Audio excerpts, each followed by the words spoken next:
Mira road येथे मनसे विरोधात काढलेल्या निषेध मोर्चावर मनसे नेते संदीप देशपांडे यांनी तीव्र प्रतिक्रिया व्यक्त केली। म्हणाले, व्यवसाय करण्यासाठी आला असाल तर व्यवसाय करा, अन्यथा दुकान आयुष्यभर बंद राहील। महाराष्ट्रात बेकायदेशीर बाईक टॅक्सी विरुद्ध कारवाई सुरू। उबर ओलाने सेवा बंद केली, पण रॅपिडो अजूनही सक्रिय आहे। सरकार सध्या परवानगीशिवाय चालणाऱ्या सर्व बाईक टॅक्सी सेवा बंद करण्याचा प्रयत्न करत आहे। मराठी बोलता येत नसल्याबद्दल मनसे कार्यकर्त्यांनी एका माणसाला मारहाण केल्याच्या घटनेवर अभिनेता रणवीर शोरे यांनी नाराजी व्यक्त केली।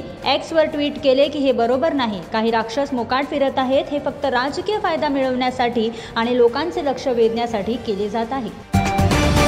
बालकांच्या चोरीच्या वाढत्या घटनांमुळे महाराष्ट्र सरकारने कठोर कारवाई केली आहे। आता जर एखाद्या रुग्णालयात बालकांच्या चोरीची घटना घडली तर त्या रुग्णालयाची नोंदणी तात्काळ रद्द केली जाईल। जबाबदार असलेल्यांवर कठोर कारवाई केली जाईल।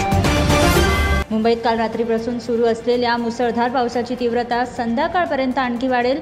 IMDCचा इशारा, पावसामुळे वाहतुकीवरही परिणाम होण्याची शक्यता।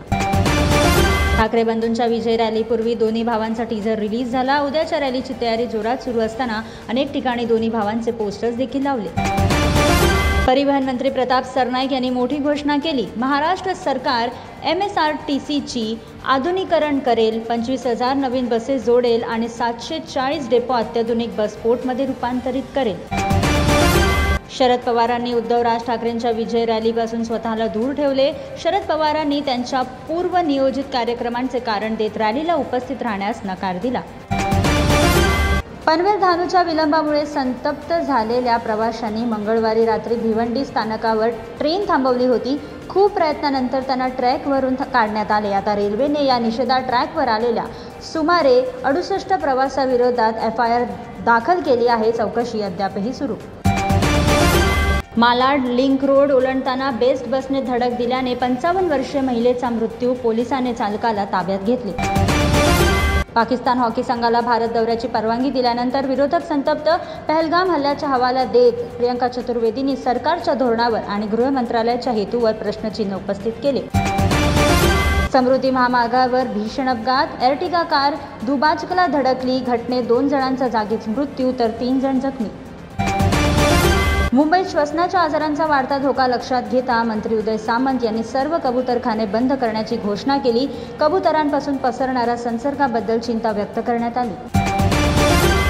गाड्यांमध्ये किन्नरांकडून खंडणी आणि गैरवर्तनाच्या घटना वाढल्या। खंडणीमुळे अनेक प्रवासी घाबरले तर रेल्वे प्रशासनाच्या दुर्लक्षामुळे परिस्थिती आणखीही बिकट होत चालली आहे।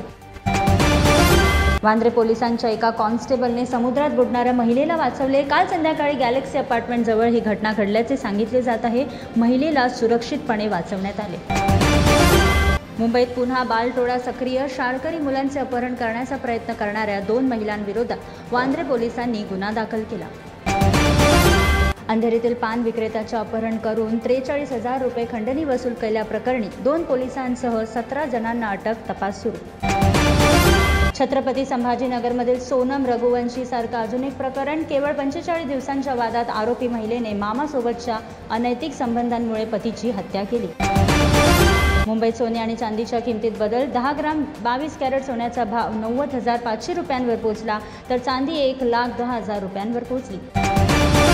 माहीम कॉजवे येथील मिठी नदीवरील जुन्या पुलाचे 10 पदरी पुलात रूपांतर करण्याचे काम सुरू झाले। BMC हा प्रकल्प 2 टप्प्यात पूर्ण करील। वाहतूक देखील वळवली जाईल।